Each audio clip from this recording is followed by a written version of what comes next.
ಎಲ್ರಿಗೂ ನಮಸ್ಕಾರ. ಗೆಳತಿ ದಿನಚರಿಗೆ ನಿಮ್ಮೆಲ್ಲರಿಗೂ ಸ್ವಾಗತ. ಇವತ್ತು ಭಾನುವಾರದ ದಿನಚರಿಯನ್ನು ನಿಮ್ಮೊಂದಿಗೆ ಶೇರ್ ಮಾಡ್ಕೊಳ್ತಾ ಇದ್ದೀನಿ. ಭಾನುವಾರ ಏನು ತುಂಬ ಸ್ಪೆಷಲ್ ಇರೋದಿಲ್ಲ, ಆದರೆ ವರ್ಕಿಂಗ್ ವುಮೆನ್ಸ್ಗಳಿಗೆ ಭಾನುವಾರ ಕೂಡ ತುಂಬ ಸ್ಪೆಷಲ್ ಅನ್ಬೋದು. ಆದರೆ ವರ್ಕಿಂಗ್ ವುಮೆನ್ಸ್ಗಳಿಗಂತೂ ಅವತ್ತು ಎಕ್ಸ್ಟ್ರಾ ಡ್ಯೂಟಿ ಅಂತಲೇ ಹೇಳ್ಬೋದು. ಇರೋ ಬರೋ ಕೆಲಸ ಎಲ್ಲ ಅವತ್ತೇ ಇಟ್ಕೊಂಡಿರ್ತೀವಿ. ಕ್ಲೀನಿಂಗು ಮತ್ತೇನಾದರೂ ಮನೆಗೆ ತರೋದಿದ್ದರೆ, ಶಾಪಿಂಗ್ ಆಗಿರಲಿ, ಎಲ್ಲಾದರೂ ಹೋಗಬೇಕು ಅಂದರೆ ಅವತ್ತೇ ಪ್ಲ್ಯಾನ್ ಮಾಡ್ಕೊಳ್ತೀವಿ ಸಂಡೇ ಹೋಗೋಣ ಅಂತ. ಹಾಗಾಗಿ ನಾನು ಕೂಡ ಅಷ್ಟೇ, ಪ್ರತಿ ಭಾನುವಾರ ಈ ಒಂದು ಜಾಗಕ್ಕೆ ಮಾತ್ರ ಹೋಗ್ತಾನೆ ಇರ್ತೀನಿ. ಎಲ್ಲಿಗೆ ಗೊತ್ತಾ? ಜಲಕಂಠೇಶ್ವರ ಸ್ವಾಮಿ ದೇವಸ್ಥಾನಕ್ಕೆ. ಸುಮಾರು ತಿಂಗಳಿಂದ ಹೋಗ್ತಾ ಇದ್ದೀನಿ. ಏನೋ ಗೊತ್ತಿಲ್ಲ, ಒಂದು ರೀತಿ ಮನಸ್ಸಿಗೆ ತುಂಬ ಸಮಾಧಾನ. ಎಲ್ಲ ದೇವರು ಕೂಡ ಇದೆ ಅಲ್ಲಿ. ನಾನು ಇದ್ರ ಬಗ್ಗೆ ಕಂಪ್ಲೀಟ್ ವೀಡಿಯೋನ ಗೆಳತಿ ಚಾನಲ್ನಲ್ಲಿ ಅಪ್ಲೋಡ್ ಮಾಡಿದ್ದೀನಿ. ಆ ವಿಡಿಯೋ ನೋಡಿ ತುಂಬ ಜನ ಆ ದೇವಸ್ಥಾನಕ್ಕೆ ಹೋಗಿ ಬಂದಿದ್ದಾರೆ. ಮತ್ತು ಅವರೆಲ್ಲರಿಗೂ ಕೂಡ ಒಂದು ರೀತಿ ಸಮಾಧಾನ ಆಗಿರ್ಬೋದು. ಯಾಕಂದರೆ ಅಲ್ಲಿ ಮೆಡಿಟೇಷನ್ ಮಾಡೋದು ಮತ್ತು ಪ್ರತಿಯೊಂದು ಸಮಸ್ಯೆಗೂ ಕೂಡ ಒಳ್ಳೊಳ್ಳೆ ಪರಿಹಾರಗಳನ್ನು ಕೊಡ್ತಾ ಇರ್ತಾರೆ. ಹೆಚ್ಚಿಗೆ ದುಡ್ಡು ಕೂಡ ಏನು ಎಕ್ಸ್ಪೆಕ್ಟ್ ಮಾಡೋದಿಲ್ಲ ಅವರು. ಪ್ರತಿಯೊಂದನ್ನು ಕೂಡ ತುಂಬ ಸರಳವಾಗಿ ಪರಿಹಾರ ಆಗೋ ರೀತಿಯೇ ಅವರು ಕೂಡ ಹೇಳ್ಕೊಡ್ತಾರೆ. ಹಾಗಾಗಿ ತುಂಬ ಇಷ್ಟ ಆಯಿತು. ಅಲ್ಲಿ ಕಾಲಭೈರವೇಶ್ವರ ಸ್ವಾಮಿಗೆ ವಿಶೇಷವಾಗಿ ಭಾನುವಾರ, ಗುರುವಾರ ಮತ್ತು ಅಷ್ಟಮಿ ದಿನಗಳಲ್ಲಿ ದೀಪಾರಾಧನೆ ಮಾಡುವಂಥದ್ದು. ಒಂದೊಂದು ಸಮಸ್ಯೆಗೆ ಒಂದೊಂದು ರೀತಿ ದೀಪಾರಾಧನೆ. ನಾನು ಕೂಡ 2 ಸಲ ಮಾಡಿದ್ದೆ. ಮೊದಲನೇ ಸಲ ಗೊತ್ತಿಲ್ಲದೆ ಹಾಗೆ ಒಂದು ಅಷ್ಟಮಿ ದಿನ ಹೋಗಿದ್ವಿ ದೇವಸ್ಥಾನ ನೋಡ್ಕೊಂಡು ಬರೋಣ ಅಂತ. ತುಂಬ ಇಷ್ಟ ಆಯಿತು. ನಮಗೆ ನಾವೇ ಶುರು ಮಾಡಿಬಿಟ್ವಿ ದೀಪ ಹಚ್ಚೋದಕ್ಕೆ. ಅದಾದಮೇಲೆ 8 ವಾರ ಕಂಪ್ಲೀಟ್ ಮಾಡಿ 9ನೇ ವಾರಕ್ಕೆ ಉದ್ಯಾಪನೆ, ಅದು ಕೂಡ ಅಷ್ಟಮಿ ದಿನವೇ ಇತ್ತು. ಉದ್ಯಾಪನೆ ಎಲ್ಲ ಮಾಡಿಸಿ ಆಮೇಲೆ ಅವರು ಹೇಳಿಕೊಟ್ಟ ವಿಧಾನದಲ್ಲೇ, ಅಂದರೆ ತುಂಬ ಚೆನ್ನಾಗಿ ಸಂಕಲ್ಪ ಮಾಡಿಸ್ತಾರೆ. ಈಗ ಆಲ್ರೆಡಿ ಅಲ್ಲಿ ದೇವಸ್ಥಾನಕ್ಕೆ ಹೋಗಿರೋರಿಗೆ ಮತ್ತು ಸಂಕಲ್ಪ ಮಾಡಿಸಿ ದೀಪಾರಾಧನೆಯನ್ನು ಮಾಡಿರೋರಿಗೆ ತುಂಬ ಚೆನ್ನಾಗಿ ಅನುಭವ ಆಗಿರುತ್ತೆ. ಅಲ್ಲಿ ಯಾವ ರೀತಿ ಒಂದು ವಾತಾವರಣ ಇರುತ್ತೆ, ಒಂದು ಒಳ್ಳೆ ಪಾಸಿಟಿವ್ ವಾತಾವರಣ ಅಂತಲೇ ಹೇಳ್ಬೋದು. ಸಾಧ್ಯವಾದಷ್ಟು ಈ ವಿಡಿಯೋದಲ್ಲಿ ಇವತ್ತು ಶೇರ್ ಮಾಡಿದ್ದೀನಿ. ಯಾಕೆಂದರೆ ಇವತ್ತು ಅಲ್ಲಿ ಮೃತ್ಯುಂಜಯ ಹೋಮ ಕೂಡ ನಡೀತಾ ಇತ್ತು. ತುಂಬ ಜನ ಇದ್ದರು. ಅದರ ಪ್ರಿಪರೇಷನಲ್ಲಿ ದೇವರ ಅಲಂಕಾರ ಆಗಿರಬಹುದು, ಹೋಮದ ತಯಾರಿ ಎಲ್ಲ ನಡೀತಾ ಇತ್ತು. ಕಂಪ್ಲೀಟಾಗಿ ವಿಡಿಯೋ ಮಾಡ್ಕೊಳ್ಳೋದಕ್ಕಾಗಲಿಲ್ಲ. ನನ್ನ ಗೆಳತಿ ಚಾನಲ್ನಲ್ಲಿ ಈ ಜಲಕಂಠೇಶ್ವರ ಸ್ವಾಮಿ ದೇವಸ್ಥಾನದ ಬಗ್ಗೆ ಮತ್ತು ಅಲ್ಲಿ ದೀಪಾರಾಧನೆ ಯಾವ್ಯಾವ ಸಮಸ್ಯೆಗೆ ಯಾವ ದೀಪಾರಾಧನೆಗಳೆಲ್ಲ ಮಾಡ್ತಾರೆ ಅದರದ್ದು ಲಿಂಕನ್ನು ಡಿಸ್ಕ್ರಿಪ್ಷನ್ ಬಾಕ್ಸಲ್ಲಿ ಕೊಟ್ಟಿರ್ತೀನಿ. ನೀವು ಆ ವಿಡಿಯೋನೂ ಕೂಡ ನೋಡಿದ್ರೆ ನಿಮಗೆ ತುಂಬ ಚೆನ್ನಾಗಿ ಅರ್ಥ ಆಗುತ್ತೆ. ಎಷ್ಟೋ ಜನ ಆ ದೇವಸ್ಥಾನದ ಸುತ್ತಮುತ್ತನೇ ಇರ್ತಾರೆ, ಆದರೆ ಇಲ್ಲಿ ದೇವಸ್ಥಾನ ಇದೆ ಅನ್ನೋದೇ ಗೊತ್ತಾಗೋದಿಲ್ಲ. ಹಾಗಿದೆ. ಕಲಾಸಿಪಳ್ಳಿ ಬಸ್ ಸ್ಟಾಪ್ ಎದುರುಗಡೆ ಇರೋವಂಥದ್ದು ದೇವಸ್ಥಾನ. ವಿಕ್ಟೋರಿಯಾ ಹಾಸ್ಪಿಟ್ಲು ಆ ಸರೌಂಡಿಂಗಲ್ಲೇ ಬರುತ್ತೆ, ಮಾರ್ಕೆಟ್ ಹತ್ರನೇ. ತುಂಬ ಚೆನ್ನಾಗಿದೆ ದೇವಸ್ಥಾನ, ತುಂಬ ಹಳೆಯ ದೇವಸ್ಥಾನ. ಈಗ ಹೆಂಗಾಗಿದೆ ಅಂದರೆ ಇವಾಗೆಲ್ಲ ಎಷ್ಟು ಅಂದರೆ ತುಂಬ ಹಳೆ ದೇವಸ್ಥಾನಗಳಲ್ಲಿ ಒಂದು ರೀತಿ ಶಕ್ತಿ ತುಂಬ ಜಾಸ್ತಿನೇ ಇರುತ್ತೆ ಅಂತಲೇ ಹೇಳ್ಬೋದು. ಎಲ್ಲ ಅವ್ರವ್ರ ನಂಬಿಕೆಗೆ ಬಿಟ್ಟಿದ್ದು ಅಷ್ಟೇ. ನಾನು 2 ಸಲ ದೀಪಾರಾಧನೆ ಮಾಡಿದ್ದೆ. 2 ಸಲ ಕೂಡ ನಾನು ಅಂದ್ಕೊಂಡಿದ್ದಂಥ ಕೆಲಸ ಆಗಿದೆ. ಹಾಗಾಗಿ ಹೇಳ್ತಾ ಇದ್ದೀನಿ, ದೇವಸ್ಥಾನದ ಹತ್ತಿರದಲ್ಲಿ ಯಾರಾದರೂ ಇದ್ದರೆ ಹೋಗಿ ಬನ್ನಿ. ದೇವಸ್ಥಾನ ಎಲ್ಲಿದೆ, ಹೇಗಿದೆ ಅನ್ನೋದನ್ನು ನೋಡೋದಕ್ಕಿಂತ ಮೊದಲು ಸಂಡೇ ಮಾರ್ನಿಂಗ್ ನನ್ನ ರೂಟೀನ್ ಹೇಗಿತ್ತು ಬನ್ನಿ ನೋಡ್ಕೊಂಡು ಬರೋಣ. ದಾಸವಾಳ ಹೂವಿನ ಮೊಗ್ಗುಗಳನ್ನ ನೀರಲ್ಲಿ ಹಾಕಿಟ್ಟಿದ್ದೆ, ಚೆನ್ನಾಗಿ ಅರಳಿದೆ. ಇವತ್ತು ಮನೆಯಲ್ಲೂ ಕೂಡ ಕಳಸಕ್ಕೆ 1 ಹೂವಿಟ್ಟು ಪೂಜೆ ಮಾಡಿರ್ತೀನಿ. ಮತ್ತೆ ದೇವಸ್ಥಾನಕ್ಕೂ ಕೂಡ ತಗೊಂಡು ಹೋಗೋಣ ಅಂತ ಅನ್ಕೊಂಡಿದ್ದೀನಿ. ದಾಸವಾಳ ಹೂಗಳನ್ನ ಶಿವನಿಗೂ ಕೂಡ ತುಂಬಾ ಪ್ರಿಯವಾದದ್ದು ಹೂವು ಅಂತ ಹೇಳ್ತಾರೆ. ತಗೊಂಡು ಹೋಗಿ ಕೊಟ್ರೆ ಶಿವಲಿಂಗದ ತಲೆ ಮೇಲೆನೆ ಇಟ್ಟಿರ್ತಾರೆ, ಎಷ್ಟು ಚೆನ್ನಾಗಿ ಕಾಣಿಸ್ತಾ ಇರುತ್ತೆ ಗೊತ್ತಾ. ಈಗಿಲ್ಲಿ ನಾನು ಸ್ವಲ್ಪ ಕೂದಲಿಗೆ ಮೆಹಂದಿ ಹಚ್ಚೋಣ ಅಂತ ಹೇಳಿ ಕಲಸಿ ಇಡ್ತಾ ಇದ್ದೀನಿ. ಹಿಂದಿನ ದಿನ ರಾತ್ರಿನೇ ಕಲಸಿಟ್ಬಿಟ್ರೆ ತುಂಬಾ ಒಳ್ಳೇದು. ಅದು ಒಂದು ನೈಟ್ ಫುಲ್ಲು ನೆನೆದ್ರೆ ತುಂಬಾ ಚೆನ್ನಾಗಿರುತ್ತೆ. ಆದ್ರೆ ನಾನು ಹಿಂದಿನ ದಿನ ರಾತ್ರಿ ಕಲಸಿಡೋದಕ್ಕೆ ಮರ್ತುಬಿಟ್ಟೆ. ಈ ಸಂಡೇ ನನಗೆ ಹಾಕೊಳ್ಳೋದಕ್ಕಾಗ್ಲಿಲ್ಲ ಅಂದ್ರೆ ಮತ್ತೆ ನೆಕ್ಸ್ಟ್ ಸಂಡೇನೆ ಹಾಕೋಬೇಕಾಗತ್ತೆ. ಹಾಗಾಗಿ ಇವತ್ತೇ ಹಚ್ಕೊಳ್ಳೋಣ ಅಂತ ಹೇಳಿ ಬೆಳಗ್ಗೆ ಮೊದಲು ಎದ್ದ ತಕ್ಷಣ ಮೆಹಂದಿ ಕಲಸಿಟ್ಟು ಒಂದು ಅರ್ಧ ಗಂಟೆ ಬಿಟ್ಟು ಈಗ ನಾನು ಕೂದಲಿಗೆಲ್ಲ ಹಚ್ಕೊಳ್ತಾ ಇದ್ದೀನಿ. ಬರ್ಗಂಡಿ ಮೆಹಂದಿನೇ ನಾನು ತಗೊಂಡಿದ್ದೀನಿ. ಮತ್ತೆ ಇದಕ್ಕೆ ಒಂದು ಸ್ವಲ್ಪ ಕಾಫಿ ಪೌಡರು ಮತ್ತೆ ಮೊಸರನ್ನ ಮಿಕ್ಸ್ ಮಾಡಿ ಕಲಸಿದ್ದೀನಿ. ದಾಸವಾಳ ಹೂಗಳು ಸಿಗುತ್ತೆ, ಆದರೆ ನಾನು ಅದನ್ನ ಮಿಕ್ಸ್ ಮಾಡೋದಿಲ್ಲ. ಯಾಕಂದ್ರೆ ಎಲ್ಲಾ ರೆಮಿಡಿ ಕೂಡ ಎಲ್ಲರ ಹೇರ್ಗೆ ಸೆಟ್ ಆಗೋದಿಲ್ಲ. ಹಾಗಾಗಿ ನನ್ನ ಹೇರ್ಗೆ ಮೊಸರು ಸೆಟ್ ಆಗಿದೆ, ಹೇರ್ ಫಾಲ್ ಕೂಡ ಕಡಿಮೆ ಆಗಿದೆ. ಹಾಗಾಗಿ ನಾನು ಅದನ್ನೇ ಕಂಟಿನ್ಯೂ ಮಾಡ್ತಾ ಇದ್ದೀನಿ. ಬೇರೆ ಏನನ್ನು ಕೂಡ ನಾನು ಮಿಕ್ಸ್ ಮಾಡೋದಿಲ್ಲ. ನಿಶಾ ಮೆಹಂದಿನೇ ನಾನು ಯೂಸ್ ಮಾಡೋದು. ಅದರಲ್ಲಿ ಬರ್ಗಂಡಿ ಕಲರ್ ಅನ್ನ ಯೂಸ್ ಮಾಡ್ತೀನಿ. ತುಂಬಾ ಚೆನ್ನಾಗಿ ಸೆಟ್ ಆಗಿದೆ ನನಗೆ. ಒಂದೊಂದ್ಸಲ ನಾನು ಎಗ್ ವೈಟ್ ಅನ್ನ ಮಿಕ್ಸ್ ಮಾಡಿರ್ತೀನಿ, ಅದು ಕೂಡ ನನ್ನ ಹೇರ್ಗೆ ಸೆಟ್ ಆಗಿದೆ. 2 ತಿಂಗಳಿಗೆ 1 ಸಲ ಅಪ್ಲೈ ಮಾಡ್ತಾ ಇರ್ತೀನಿ. ರೆಗ್ಯುಲರ್ ಆಗಿ ತಿಂಗಳಿಗೆ 1 ಸಲ ಹಚ್ಚಬೇಕು ಅಂತ ಏನೂ ಇಲ್ಲ. ನಾನು 2 ತಿಂಗಳಿಗೆ 1 ಸಲ ಹಚ್ತಾ ಇರ್ತೀನಿ. ಇದರಿಂದ ನನಗೆ ಡ್ಯಾಂಡ್ರಫ್ ಕೂಡ ಕಡಿಮೆ ಆಗಿದೆ, ಮತ್ತೆ ಏರ್ ಫಾಲ್ ಕೂಡ ಕಡಿಮೆ ಆಗಿದೆ. ಈಗ ಪೂರ್ತಿ ಮೆಹಂದಿ ಎಲ್ಲ ಹಾಕೊಂಡಾಗಿದೆ. ಮೆಹಂದಿ ಹಾಕೊಳ್ತೀನಲ್ಲ ಅಂತ ಕಿವಿ ಓಲೆ ಎಲ್ಲನೂ ಕೂಡ ತೆಗೆದುಬಿಟ್ಟಿದ್ದೀನಿ. 1 ಅವರ್ ಬಿಟ್ಟು ತಲೆ ಸ್ನಾನ ಮಾಡಿಬಿಡ್ತೀನಿ. ತಲೆಗೆ ಈ ರೀತಿ ಮೆಹಂದಿ ಆಗಲಿ ಏನಾದರೂ ಹಾಕೊಂಡಾಗ ಶಾಂಪು ಎಲ್ಲ ಹಾಕಬಾರ್ದು, ಬರೀ ಹಾಗೆ ಬಿಸಿನೀರಿಂದ ತೊಳ್ಕೊಬೇಕು ಅಷ್ಟೇ. ಮತ್ತು ಇವತ್ತು ನೈಟು ಚೆನ್ನಾಗಿ ಎಣ್ಣೆ ಎಲ್ಲ ಹಚ್ಬಿಟ್ಟು ನಾಳೆ ಶಾಂಪು ಹಾಕಿ ಸ್ನಾನ ಮಾಡಿದ್ರೆ ಕೂದಲು ತುಂಬ ಚೆನ್ನಾಗಿರುತ್ತೆ. ನನಗಂತೂ ಇದು ಸೆಟ್ ಆಗಿಬಿಟ್ಟಿದೆ. ಸ್ವಲ್ಪ ಮೊಸರು ಹಾಕಿ ಮೆಹಂದಿ ಕಲಸಿ ಹಚ್ಕೊಳ್ತೀನಿ, ಅಪ್ಲೈ ಮಾಡ್ಕೊಳ್ತೀನಿ. ನನ್ನ ಕೂದಲಿಗೆ ಇದು ಸೆಟ್ ಆಗಿದೆ ಚೆನ್ನಾಗಿ. ಏರ್ ಫಾಲ್ ಆ ಥರದ್ದೆಲ್ಲ ಏನೂ ಆಗೋದಿಲ್ಲ.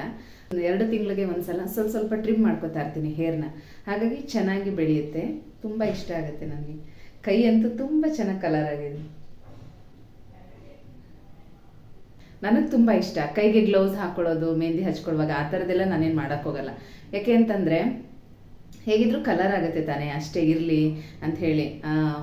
ನೇಲ್ಸ್ಗೆಲ್ಲನೂ ಅಷ್ಟೇ, ನೇಲ್ ಪಾಲಿಶ್ ಎಲ್ಲ ಹಚ್ಕೊಳ್ತೀವಿ, ಅದ್ರ ಬದಲು ಮೆಹಂದಿ ಕಲರೇ ಇರಲಿ ಅಂತ ನನಗೆ ತುಂಬ ಇಷ್ಟ ಆಗುತ್ತೆ. ಹಾಗಾಗಿ ನಾನೇನು ಗ್ಲೌಸ್ ಎಲ್ಲ ಹಾಕ್ಕೊಳ್ಳಲ್ಲ, ಹಾಗೆ ಬರೀ ಕೈಯಿಂದನೇ ಅಪ್ಲೈ ಮಾಡ್ಕೊಳ್ತೀನಿ.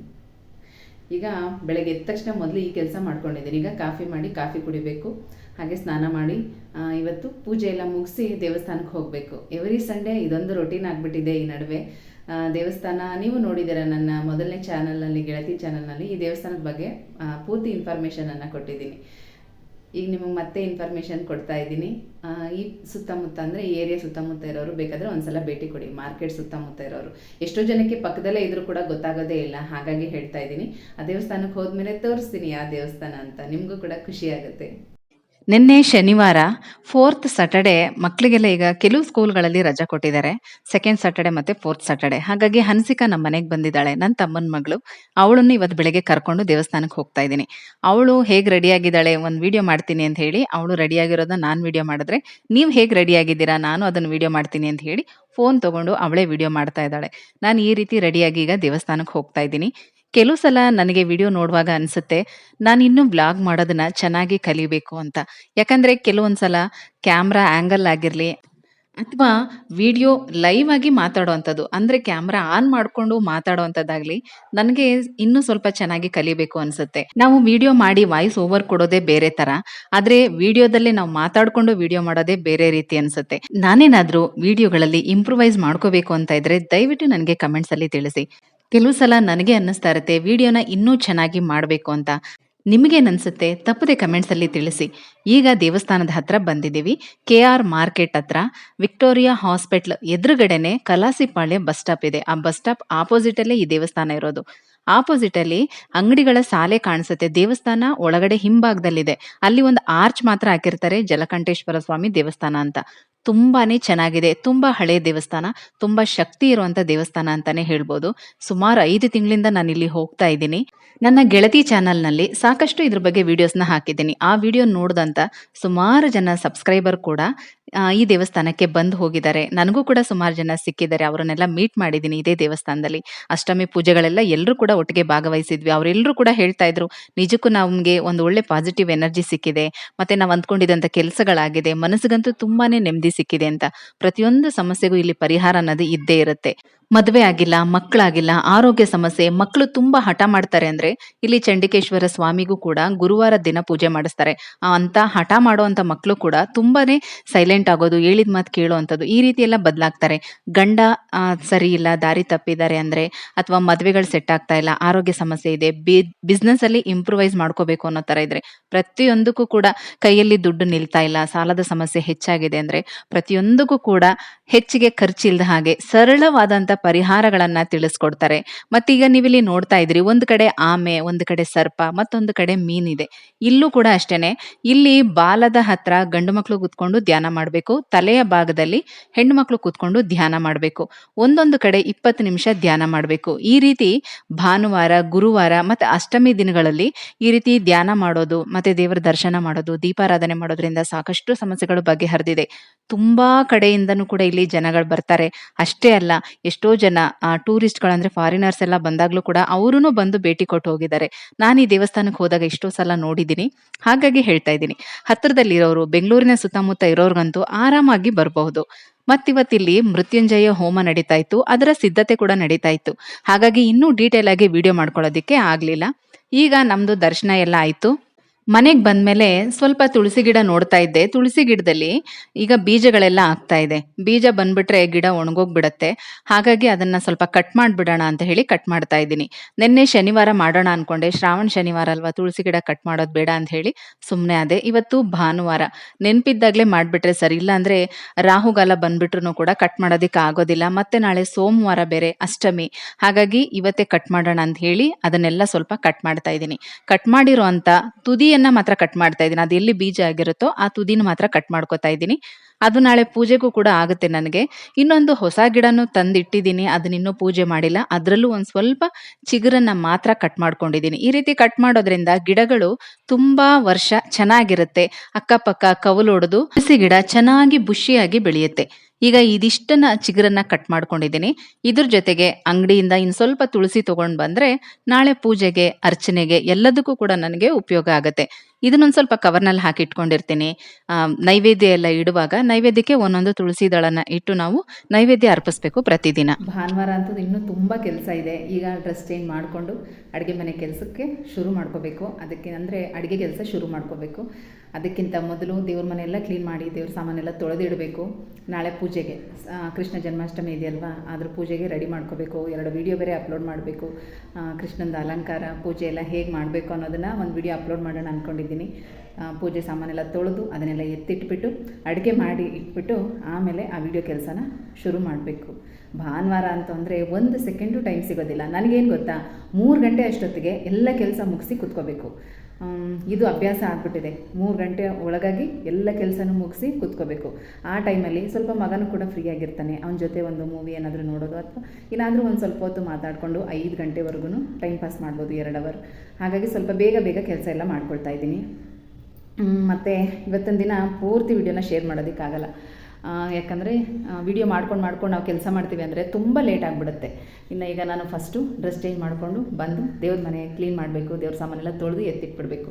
1 ಅವರ್ ಆಗುತ್ತೆ. ಆ ಕೆಲಸ ಬೇಗ ಮುಗಿಸಿ ಮತ್ತು ಅಡುಗೆ ಕೆಲಸ ಶುರು ಮಾಡ್ಕೋಬೇಕು. ಹಾಗಾಗಿ ಆಗಲೇ ಆಲ್ರೆಡಿ 12:45 ಆಗಿಬಿಟ್ಟಿದೆ. ಇನ್ನು 2 ಗಂಟೆ ಅಷ್ಟೊತ್ತಿಗೆ ಅಡುಗೆ ರೆಡಿ ಇರಬೇಕು. ಬಂದುಬಿಡ್ತಾರೆ ಎಲ್ಲರೂ ಊಟಕ್ಕೆ. ಹಾಗಾಗಿ ಬೇಗ ಮಾಡ್ತಾ ಇರ್ತೀನಿ. ಭಾನುವಾರ ಅಂತ ಅಂದರೆ ಓವರ್ ಟೈಮ್ ಅಂತಲೇ ಹೇಳ್ಬೋದು. ಸ್ವಲ್ಪನೂ ಟೈಮ್ ಸಿಗೋದಿಲ್ಲ. ತುಂಬ ಬೇಗ ಕೆಲಸ ಮಾಡಬೇಕು. ಬಟ್ಟೆಗಳು ಮಿಷಿನ್ಗೆ ಹಾಕಿದ್ದೀನಿ, ಅದನ್ನು ಒಣಗಿ ಹಾಕಬೇಕು. ಇನ್ನು ತುಂಬ ಕೆಲಸ ಇದೆ. ಇನ್ನು ಸೋಮವಾರ ಪೂಜೆದೆಲ್ಲ ಸ್ವಲ್ಪ ವೀಡಿಯೋಗಳೆಲ್ಲ ಅಪ್ಲೋಡ್ ಮಾಡಬೇಕು. ಹಾಗಾಗಿ ಸಿಕ್ಕಾಪಟ್ಟೆ ಕೆಲಸ ಇರುತ್ತೆ. ಭಾನುವಾರ ಅಂತ ಹೆಸರಿಗೆ ಹೇಳೋದಷ್ಟೇ, ಅದು ಮನೆಯವ್ರಿಗೆ ಮಾತ್ರ. ಹೆಣ್ಣು ಮಕ್ಳಿಗಂತೂ ಭಾನುವಾರ ಬೇರೆ ದಿನಕ್ಕಿಂತನೂ ಕೆಲಸ ಜಾಸ್ತಿನೇ ಇರುತ್ತೆ. ನಿಮಗೂ ಹಾಗೆನಾ? ನೀವು ಎಲ್ಲ ಕೆಲಸ ಭಾನುವಾರನೇ ಇಟ್ಕೊಳ್ತೀರಾ? ಕಮೆಂಟ್ಸಲ್ಲಿ ತಿಳಿಸಿ. ಅಷ್ಟೇ, ಇನ್ನೇನು ಇಲ್ಲ. ಇನ್ನು ಬೇಗ ಕೆಲಸ ಮಾಡ್ಕೋಬೇಕು. ನಾನು ವೀಡಿಯೋ ಅಂತೂ ಇಲ್ಲಿಗೆ ಎಂಡ್ ಮಾಡ್ತೀನಿ. ಇನ್ನು ಮುಂದಕ್ಕೆ ವೀಡಿಯೋ ಮಾಡ್ಕೊಂಡು ಕೆಲಸ ಮಾಡೋದಕ್ಕಾಗಲ್ಲ, ತುಂಬ ಲೇಟ್ ಆಗಿಬಿಡುತ್ತೆ. ಭಾನುವಾರದ ಈ ನನ್ನ ದಿನಚರಿ ನಿಮಗೆ ಏನು ಅನ್ನಿಸ್ತು? ಸಿಂಪಲ್ ವಿಡಿಯೋ ಅಂತಲೇ ಹೇಳ್ಬೋದು. ಅಂಥದ್ದೇನು ಸ್ಪೆಷಲ್ ಎಲ್ಲ ಏನಿರಲಿಲ್ಲ. ಒಂದು ಸಾಮಾನ್ಯ ದಿನಚರಿ ಅಂತಲೇ ಹೇಳ್ಬೋದು. ಸಿಂಪಲ್ಲಾಗಿ ಈ ವಿಡಿಯೋನ ನಿಮ್ಮೊಂದಿಗೆ ಶೇರ್ ಮಾಡ್ಕೊಂಡಿದ್ದೀನಿ. ಹಾಗಾಗಿ ನನ್ನ ಭಾನುವಾರದ ದಿನಚರಿ ನಿಮಗೆ ಏನು ಅನ್ನಿಸ್ತು, ಹೇಗಿತ್ತು ಅನ್ನೋದನ್ನು ತಪ್ಪದೆ ಕಮೆಂಟ್ಸಲ್ಲಿ ತಿಳಿಸಿ. ಮುಂದಿನ ದಿನಚರಿಯೊಂದಿಗೆ ಮತ್ತೆ ಸಿಗ್ತೀನಿ. ಹೋಗಿ ಬರಲಾ?